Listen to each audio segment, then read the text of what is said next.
Estamos de volta com o Direto do Plenário. A partir de agora, você confere a segunda parte da sessão desta quarta-feira.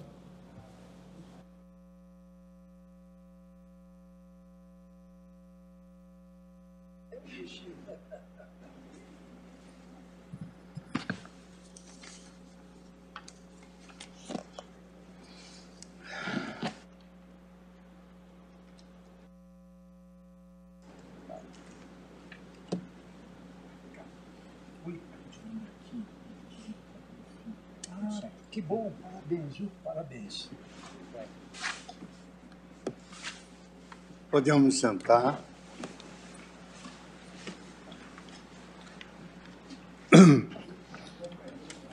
Renovando meus votos de boa tarde a todos os eminentes pais de Sua Excelência Procurador-Geral da República, nosso colega Cássio Nunes Marques, que está aqui na nossa videoconferência.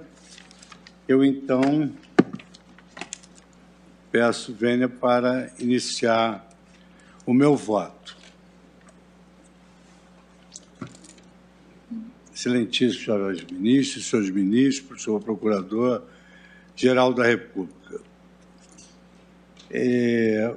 Inicialmente, eu destaco que, em razão da coincidência parcial dos objetos, a presente decisão e o voto eles se referem aos 3 processos correlatos. Recurso ordinário 1224, 374, que tem por objeto o artigo 165-A do Código de Trânsito Brasileiro, ação direta de constitucionalidade 4017, ajuizada em face dos artigos 2, 3 e 4 da Lei Federal, aquela que fala sobre a rodovia federal, a viabilidade de venda ali, e também a ação direta de constitucionalidade que se volta contra as mudanças realizadas no Código Tributário, no Código de Trânsito Brasileiro. Eu peço licença para não reler os dispositivos legais, tendo em vista que eles constam do corpo do voto. Queria iniciar a minha votação destacando que o cerne da controvérsia jurídica dos 3 processos apregoados cinge-se ao exame de constitucionalidade da proibição legal relativa à condução de veículos automotivos com qualquer nível de alcoolemia, significa tolerância zero, e a constitucionalidade da proibição de venda de bebidas alcoólicas às margens das rodovias federais. Há uma preliminar destacada, que eu passarei por ela nesse momento, e que já foi objeto também de apreciação pela Corte quando nós analisamos os aditamentos em processo de controle concentrado das ações ambientais. Eu estou me utilizando exatamente dos mesmos fundamentos da Corte, destacando que, já realizado anteriormente o exame de admissibilidade do recurso ordinário, eu consigno preliminarmente também o preenchimento de todos os requisitos de admissibilidade das 2 ações diretas de inconstitucionalidade, ora e julgamento. Em primeiro lugar, a pertinência temática entre a controvérsia ora enfrentada e o objeto social da Associação Brasileira de Restaurantes e Empresas de Entretenimento, a Abracel Nacional, ressoa evidente e devidamente comprovada, configurando assim a legitimidade ativa da requerente, afastada a alegação de heterogeneidade nos termos do parecer apresentado pela Procuradoria-Geral da República, documento número 21, páginas 11 a 14. Em segundo lugar, é disso que a jurisprudência do Supremo Tribunal Federal é firme no sentido da necessidade de aditamento da petição da ADI, cujo objeto seja medida provisória posteriormente convertida em lei, sob pena de perda superveniente de objeto da demanda E cito aqui a DI 3047 da relatoria de Sua Excelência, o eminente ministro Luiz Edson Fachin. E esse é efetivamente o caso dos autos. No âmbito da DI 4017, a Confederação Nacional do Comércio de Bens, Serviços e Turismo realizou o devido aditamento da petição inicial em virtude da medida provisória 415, de 21 de janeiro de 2008, ter sido convertida por meio da Lei 11.705, de 19 de junho de 2008, documento número 12. Indo além, as alterações promovidas pelas leis 12.971 de 2014 e 13.281 de 2016, nos parágrafos 2 e 3, e segundo e terceiro, 306, no parágrafo 5º do artigo 262, ambos no Código de Trânsito Brasileiro, tampouco apresentaram mudanças substanciais no cerne da ação direta de constitucionalidade. Nesse sentido, seu conhecimento também se alinha ao entendimento desta colher da Corte, no sentido de que, quando não há alteração substancial na legislação impugnada, é autorizado o prosseguimento da ação. E aqui eu cito um trecho de outra DI do ministro Edson Fachin, Tribunal Pleno recente, cujo texto destaca: não há prejuízo na ação direta quando nova norma altera a que é impugnada, mantendo em tese o vício da inconstitucionalidade formal. E aqui também eu cito um outro acordo, ADI 2501, do ministro Joaquim Barbosa, Tribunal Pleno, julgado em 2008, cujo texto é exatamente nesse sentido. A modificação do artigo 82 do ADCT da Constituição Mineira, pela Emenda Constitucional Estadual 70, 2005, não gerou alteração substancial da norma, ausência de prejudicialidade da ação direta. Então, eu conheço, portanto, de todas as ações e do recurso extraordinário e passo aos fundamentos constitucionais que embasam a minha conclusão. E destaco a constitucionalidade das restrições ao consumo de bebidas alcoólicas por condutores sob o nome em iuris dessa lei, cognominada Lei Seca.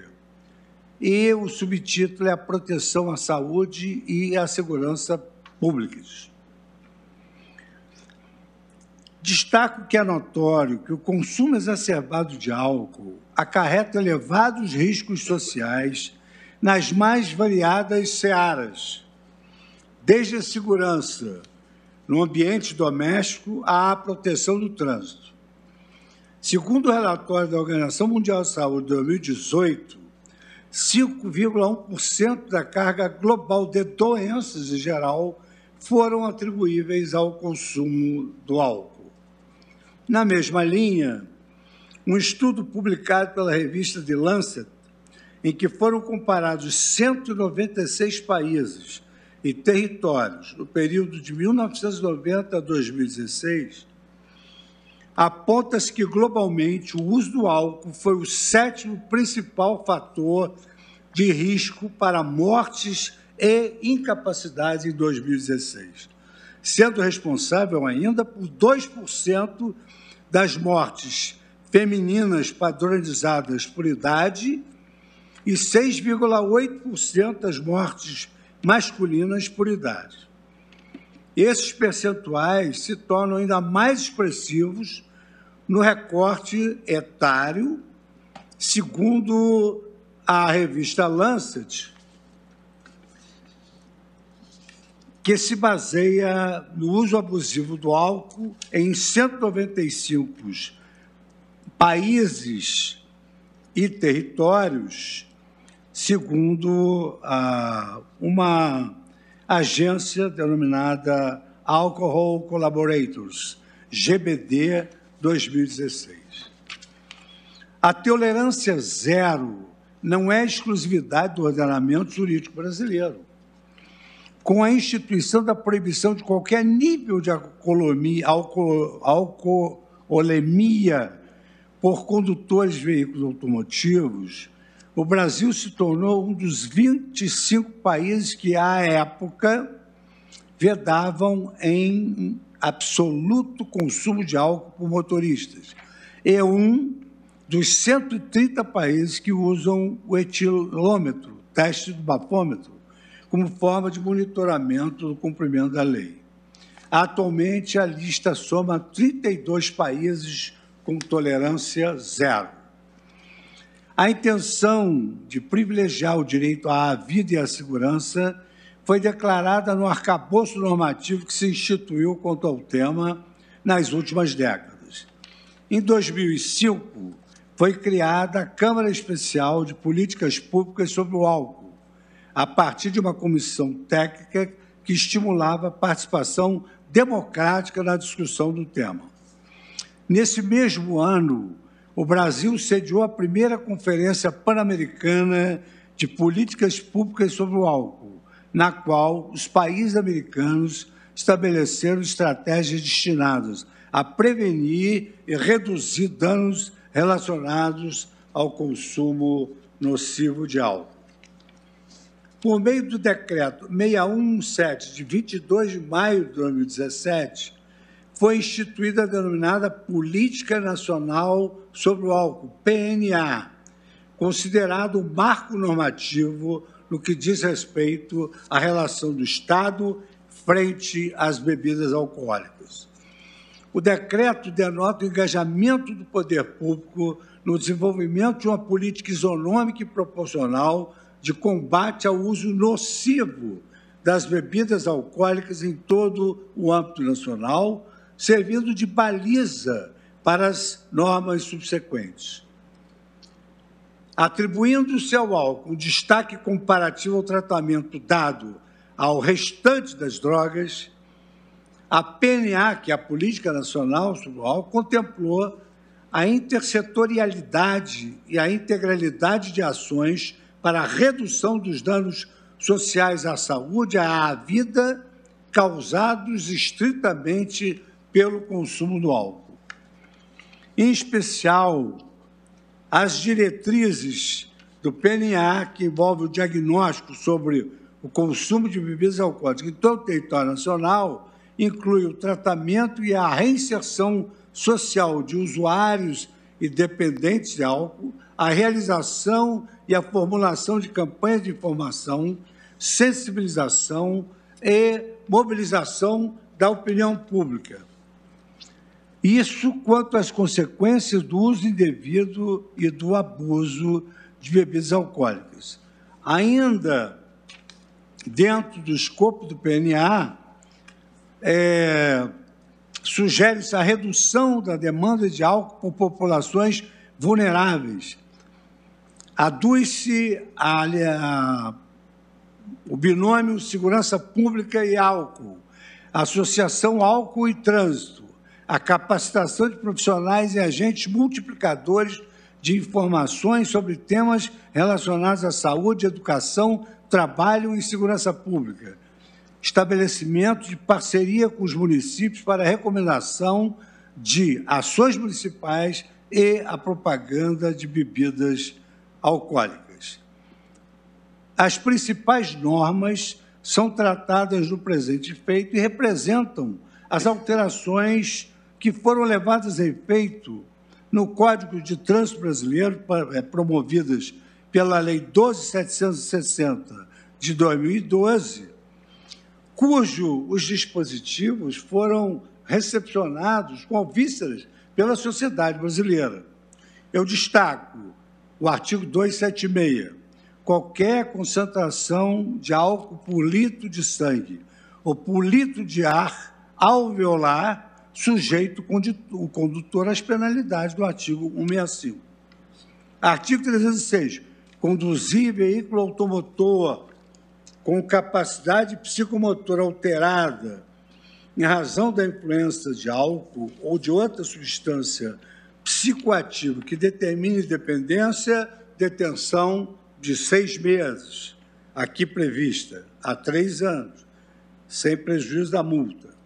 Aí ainda dispõe o Código de Trânsito Brasileiro. As condutas previstas no CAP serão constatadas por 1. Concentração igual ou superior a 6 decigramas de álcool por litro de sangue ou igual ou superior a 0,3 miligramas de álcool por litro de ar alveolar.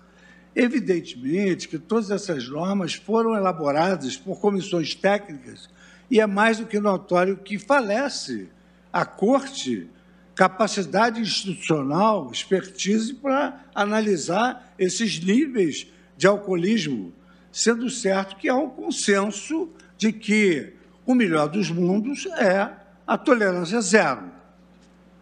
Como você disse, as alterações promovidas no Código de Trânsito Brasileiro, pelos artigos aqui mencionados, configuram objeto apenas da ação direta de constitucionalidade 4.103, proposta pela Abrazel Nacional, não tendo sido discutido na ação conexa, cuja apreciação conjunta, ora, se promove.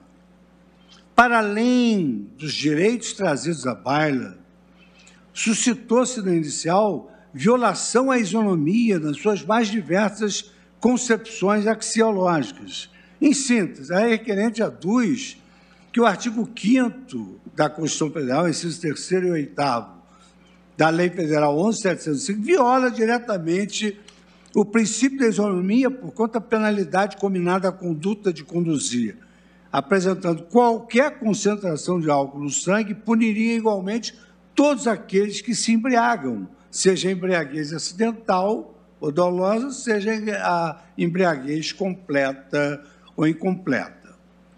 A premissa de que a lei seca, ao punir na mesma intensidade aqueles consumidores responsáveis e os responsáveis, não se sustenta, porquanto dados apontam que não há, efetivamente não há, um nível seguro de alcoolemia na condução dos veículos.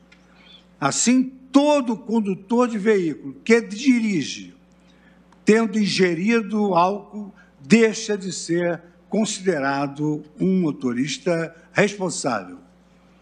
A Organização Mundial de Saúde recomenda que não se deve dirigir após a ingestão do álcool, independentemente da quantidade, conforme o manual Beber e Dirigir, Manual de Segurança Viária para Profissionais de Trânsito e Saúde, publicado em 2007.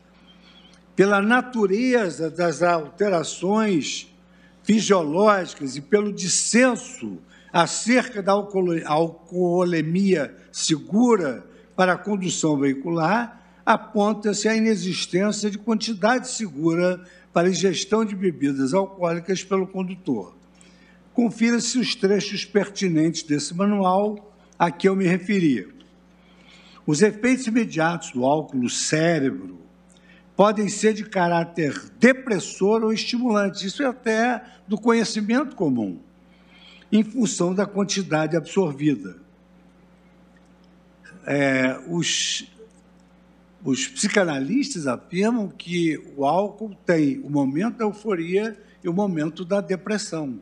O momento da euforia inicial, com a ingestão do álcool, e o momento da depressão, o momento posterior. Em ambos os casos, o álcool produz uma alteração fisiológica que aumenta o risco de acidentes, visto que modifica a capacidade de discernimento, torna os reflexos mais lentos, diminui a vigilância e reduz a acuidade visual. O álcool pode alterar a capacidade de discernimento e aumentar o risco de acidente, mesmo com o nível baixo de alcoolemia. Além do risco direto de acidente, acredita-se que o álcool prejudique outros aspectos da segurança do condutor, como o uso de cinto de segurança, o capacete e o respeito aos limites da velocidade. E aqui eu volto a citar o relatório dessa organização Beber e Dirigir, Manual de Segurança Viária, publicado em Genebra sob o nome Global Road Safety. Na mesma linha, a American Medical Association, desde 1986, recomenda, dentre outras políticas, aquela que adota como evidência per se de dirigir alcoolizado o nível de alcoolemia 0,05%, tendo em vista que a variabilidade biológica entre os humanos produz diferenças substanciais na influência e tolerância ao álcool, tornando virtualmente inúteis quaisquer tentativas de fixar um nível de consumo seguro para o motorista. E aqui eu cito um texto de uma obra de Alhures sobre álcool e direção dos professores Donald George e o professor Harvey Estes Jr. A alegação de ofensa à proporcionalidade tampouco merece prosperar. É que, pela análise dos dados empíricos da realidade brasileira e dos diversos estudos apontados, a norma se caracteriza como adequada, necessária e proporcional. Ou seja, eu estou fazendo aqui esmiuçando o princípio da razoabilidade. A adequação, ela se demonstra pela perspicácia do poder público, tem de observar um óbice social, compreender suas raízes e agir para saná-los. No caso das bebidas alcoólicas ingeridas por condutores, a comercialização e o consumo exacerbado são a principal causa de morte no trânsito, em especial nas rodovias. Pela lógica consequencial, torna-se o mais adequado para que não haja o efeito danoso que configuraria subtrair-se a causa desses acidentes. Os dados aqui trazidos, eles sugerem a relativa eficácia das medidas educativas e restritivas em relação à segurança daqueles envolvidos no trânsito e, consequentemente, à saúde pública.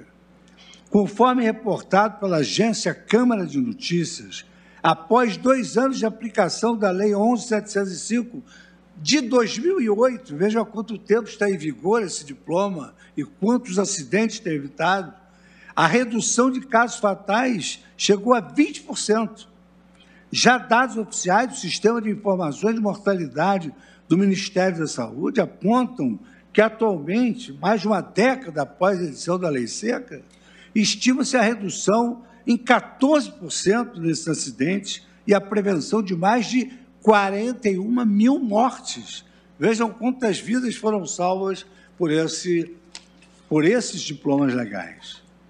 A eficácia da regra se verifica indiretamente pelo risco de ser fiscalizado. É claro que o risco de ser fiscalizado tem uma capacidade de dissuasão, o que torna a tolerância zero ainda mais efetiva e incentiva uma intensa fiscalização complementar à norma. É que, de acordo com o parecer da Secretaria Nacional Antidrogas, documento 93, pesquisas mostram que a percepção do risco é considerável mais efetiva do que a intensidade da pena para desencorajar a condução de veículos sob a influência do álcool. Quanto à adequação do etilômeno-bafômetro, dentre a diversidade de modelos tecnológicos para a determinação do teor de álcool no ar expirado, o parecer técnico 11/2012 da Polícia Federal, elaborado por peritos criminais, aponta vastíssima literatura que considera o uso desse equipamento, conhecido popularmente como bafômetro, como a principal técnica de campo, vez que realiza testes de respostas rápidas e de fácil manuseio, ao mensurar a concentração de álcool etílico pela análise do ar expirado pela boca, originário dos alvéolos pulmonares, normalmente conhecido como ar expirado final. Os avanços tecnológicos desse equipamento, nos últimos anos, tornaram mínimas as possibilidades de resultado falso positivo ou falso negativo. Ainda que assim não fosse, A norma impugnada prevê a complementação das técnicas de mensuração de matriz biológica pela avaliação por meio de exame clínico, com laudo conclusivo firmado pelo examinador da Polícia Judiciária. Para além da presunção de veracidade dos agentes públicos, a técnica se respalda por um método clínico de identificação de sinais e sintomas de embriaguez, cuja eficácia se mostra maior em casos de alcoolemia acima de moderada, 10 decigramas por litro, segundo o artigo Judging Intoxication, do professor Steven Rubinder. A necessidade, agora, outro item que compõe a razoabilidade, a proporcionalidade da norma, a necessidade decorre de dados anteriormente apresentados, como um país que sofre dos usos nocivos do álcool, em particular com debates de segurança no trânsito. Uma norma coercitiva e restritiva se apresenta como uma ação bem-vinda da legislação em vigor. A forte correlação entre o aumento da concentração de álcool no sangue de condutores de veículos e o aumento do risco de envolvimento em colisão no trânsito foi reportado pelo mencionado artigo publicado no Jornal da American Medical Association, que reúne evidências acumuladas em 50 anos de investigações científicas sobre o tema. A publicação aponta que o álcool causa deterioração das habilidades de direção, começando com a alcoolemia de 0,5% ou até menos, porque prejudica as habilidades de direção por seus efeitos do sistema nervoso central, agindo como um anestésico geral, tornando mais lento e menos eficiente a aquisição e o processamento das informações, tornando as tarefas de atenção dividida como direção e frenagem mais difíceis de serem realizadas sem erros. Além disso, a influência do álcool nas emoções e atitudes pode ser um fator de risco de acidente relacionado ao estilo de direção, além da habilidade de dirigir. Segundo a Organização Mundial da Saúde, o manual visa a redução do número de mortes e acidentes causados nas estradas em escala global, já que, à época, em países de alta renda, cerca de 20% dos motoristas fatalmente feridos ostentavam excesso de álcool no sangue, enquanto que em alguns países de baixa e média renda, esses números chegavam a 69%. Estima-se que 1.200.000 pessoas morriam todo ano, em média, em decorrência de acidentes de trânsito.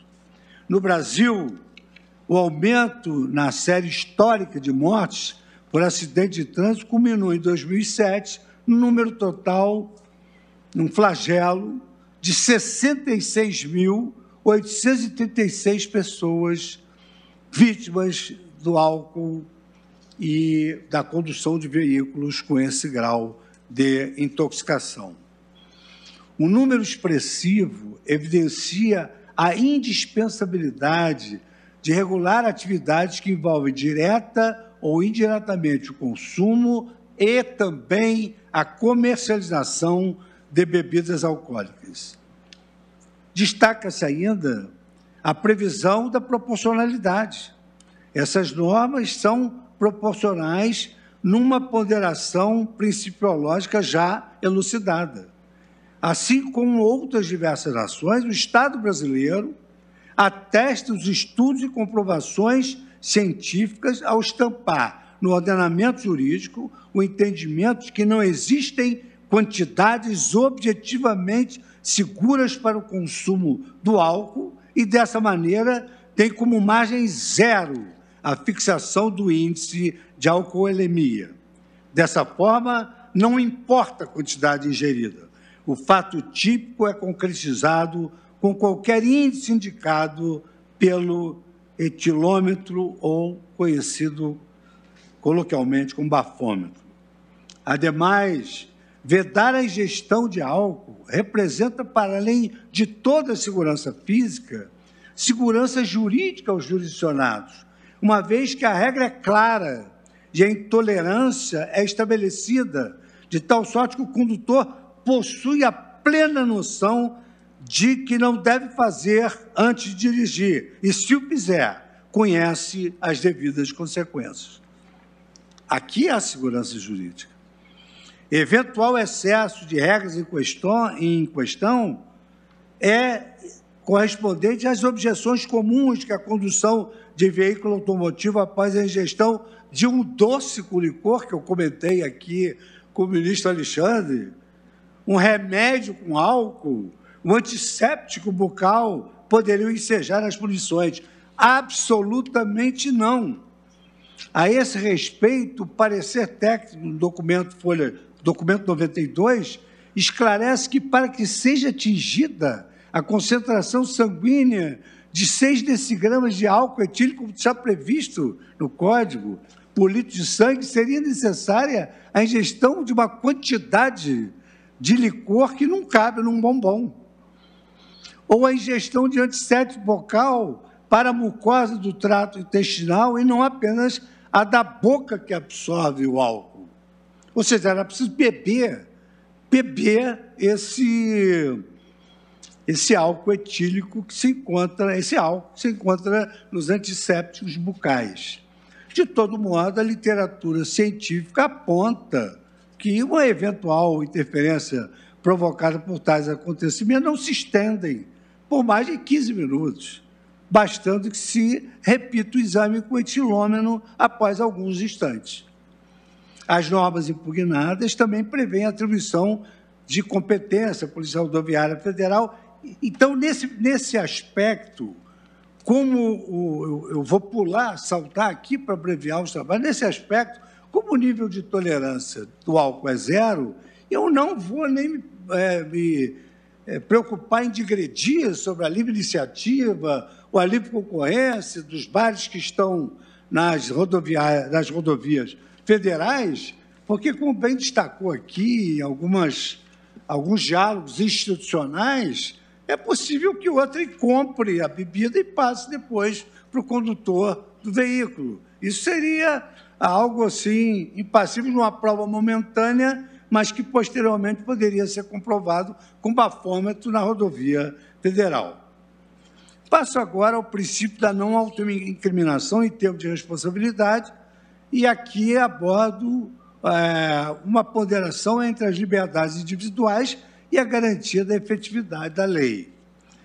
O princípio da não autoincriminação assegura a prerrogativa de seu titular não ser obrigado a produzir prova ou de não contribuir de qualquer modo para a própria condenação no âmbito criminal, conhecido pela máxima nemo tenetur se detegere.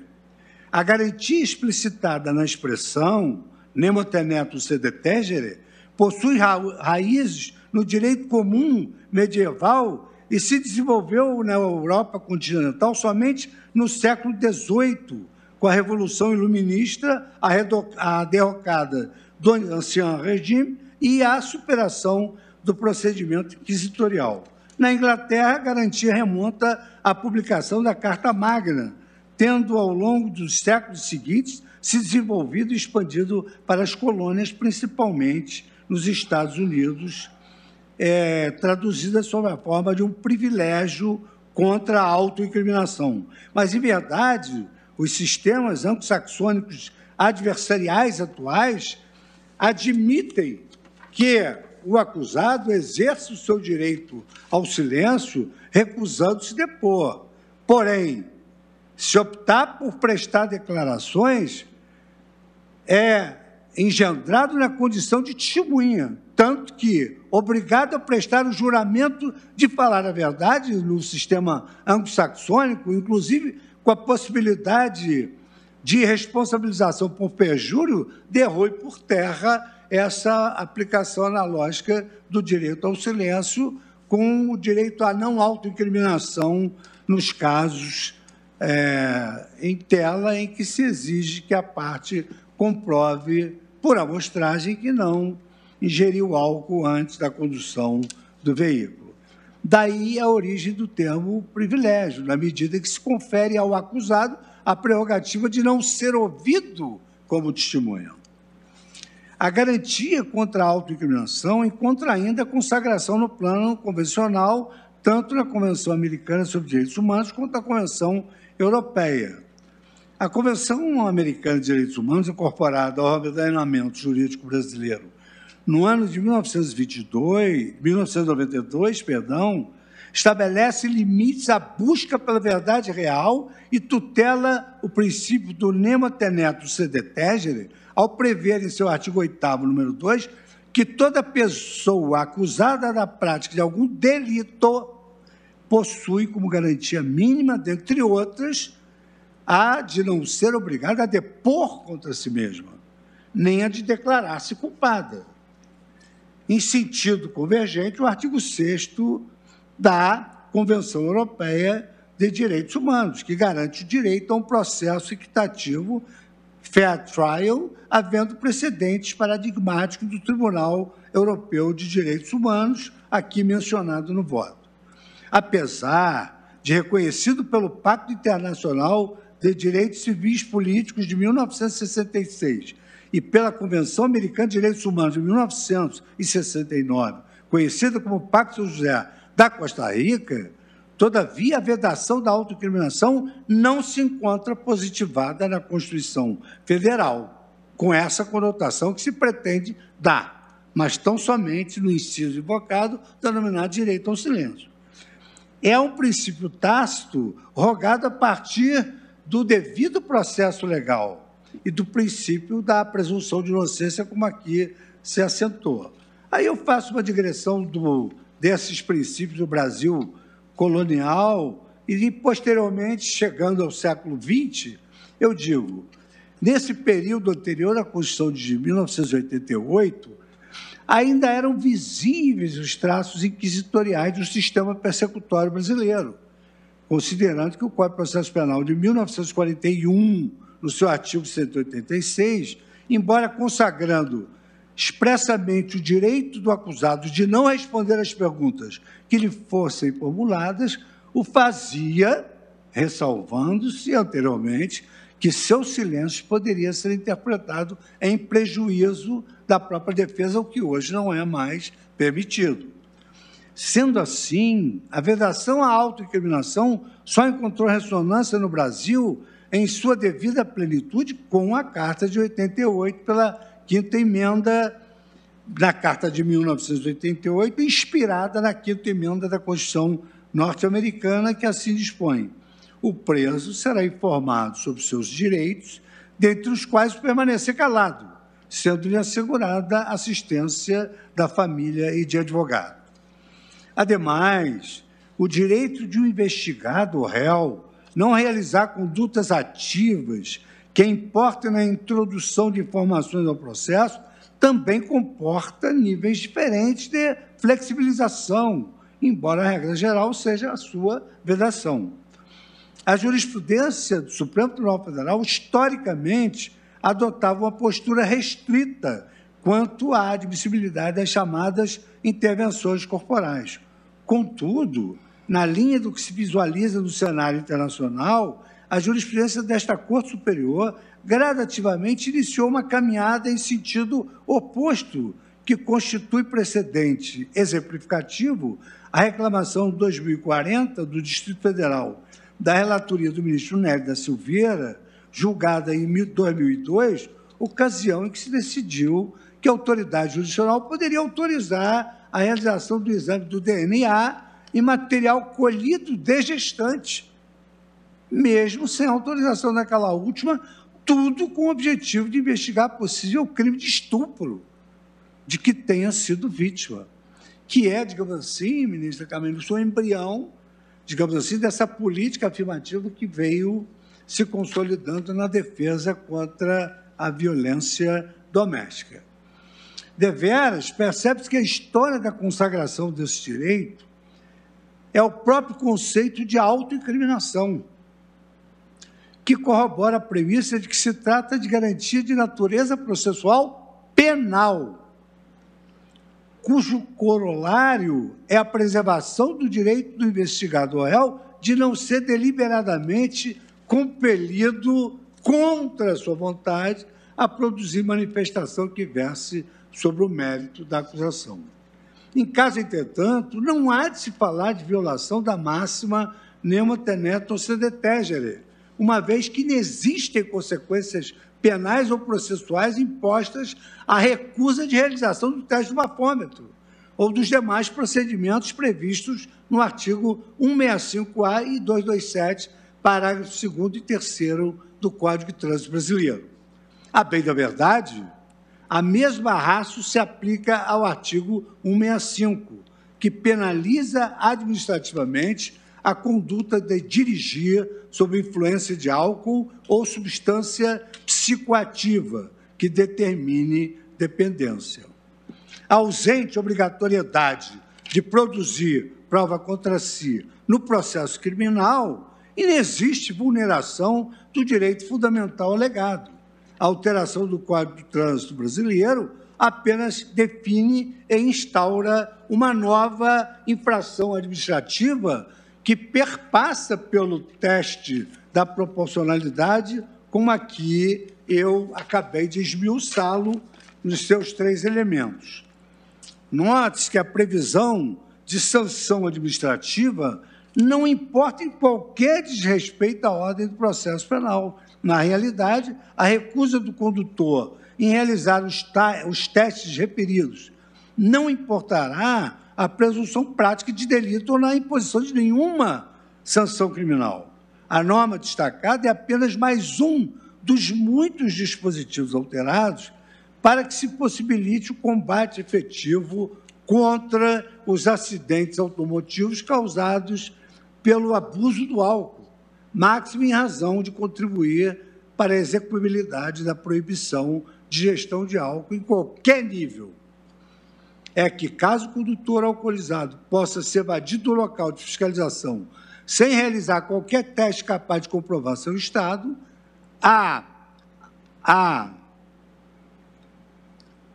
atestação do seu estado de embriaguez restará impossibilitada. A fim de se desincentivar essa conduta, é necessário que a recusa produza algum efeito. Caso contrário, a previsão normativa seria simplesmente inócua, uma denominada lex imperfecta, que não deve ser admitida num ordenamento que se preocupa com a vida, a segurança e a saúde dos seus concidadãos. A bem da verdade, trata-se de mais uma hipótese que o Código de Trânsito Brasileiro instituiu incentivos para que os condutores cooperem com a fiscalização do trânsito, cabível de sanção em caso de não cumprimento. Como, por exemplo, cita-se o artigo 1763, segundo o qual deixar de preservar o local de forma a facilitar os trabalhos da polícia e da perícia imputa ao condutor envolvido em acidente com vítimas as sanções de multa, suspensão do direito de dirigir e o recolhimento do documento de habilitação. Ou seja, esta é uma ferramenta para inibir a alteração do ambiente delitivo.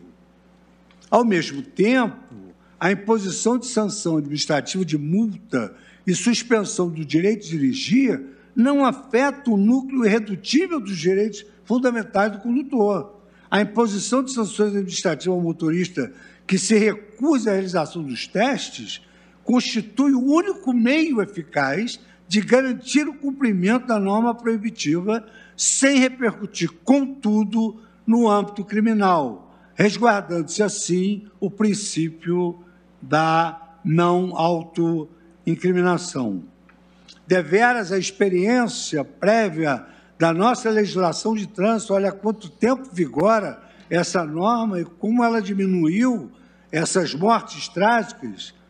Essa experiência prévia da nossa legislação quando se fixava índice máximo de alcoolemia ser aferida nos testes de sangue ou de bafômetro, revelou-se absolutamente inócua essas práticas prévias.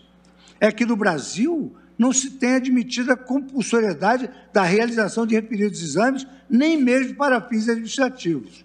Ante a impossibilidade de verificar o cumprimento da lei pelos motoristas, a ausência de qualquer consequência para a recusa do teste possibilitou que a embriaguez ao volante continuasse a ser praticada recorrentemente.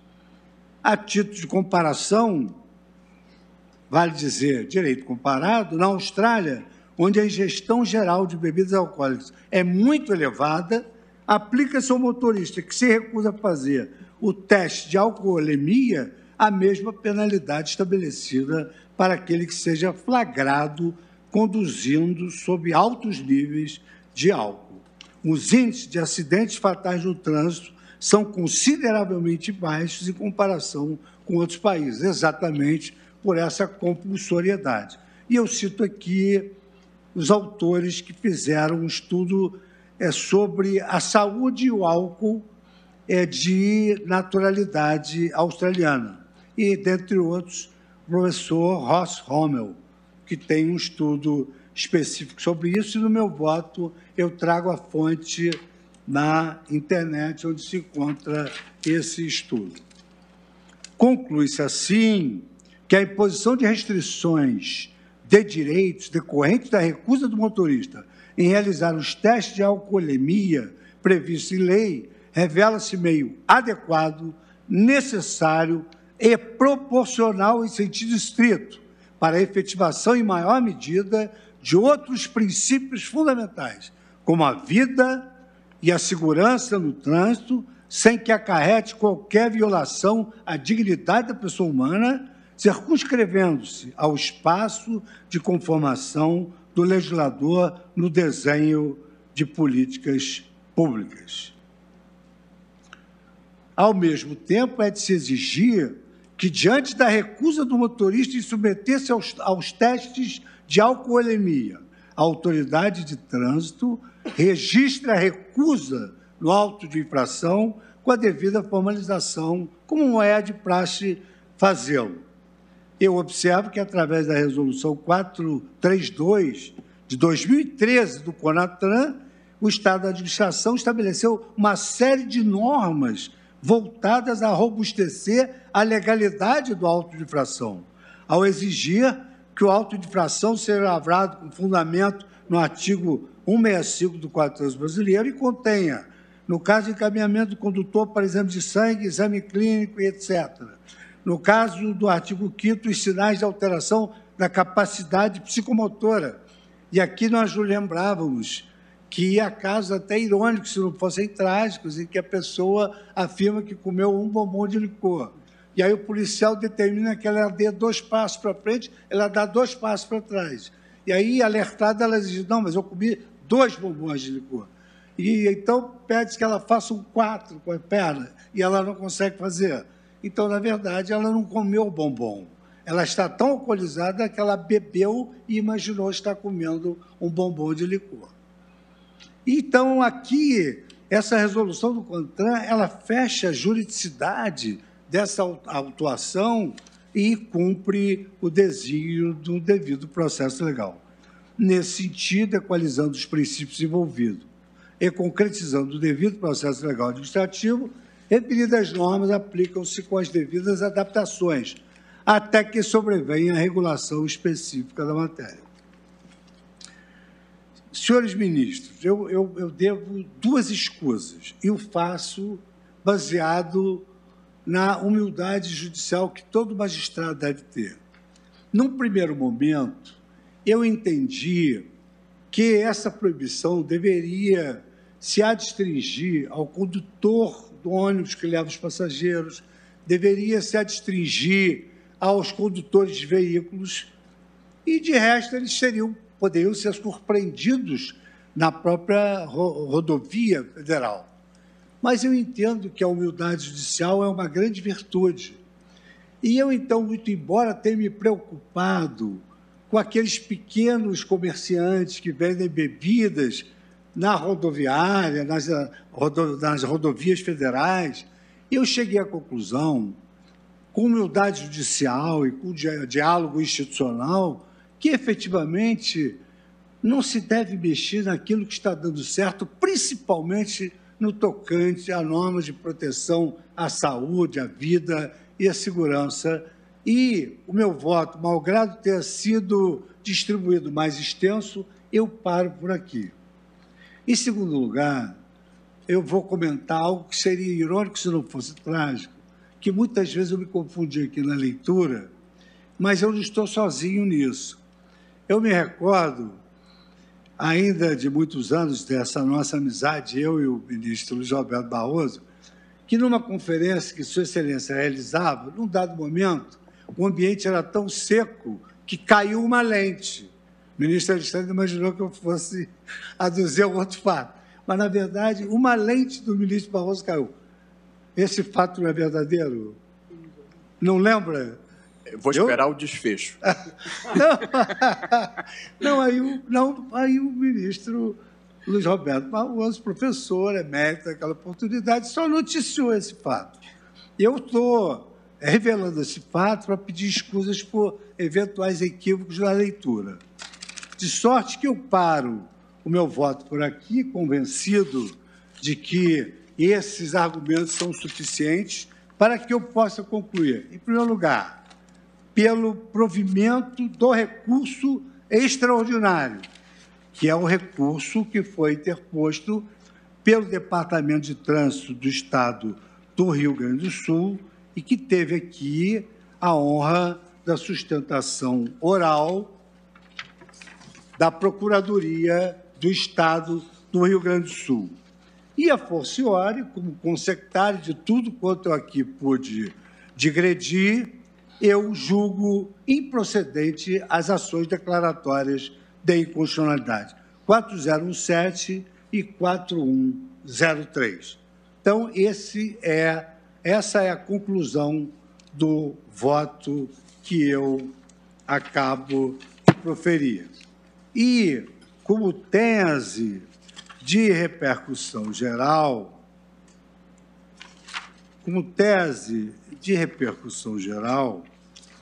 eu estou sugerindo que não viola a Constituição a previsão legal de imposição das sanções administrativas ao condutor de veículo automotor que se recuse à realização dos testes, exames clínicos ou perícias voltados a aferir a influência de álcool ou outra substância psicoativa nos termos do artigo 165-A e artigo 277, parágrafos 2º e 3º, todos do Código de Trânsito Brasileiro, na redação dada pela Lei 13.281, de 2016.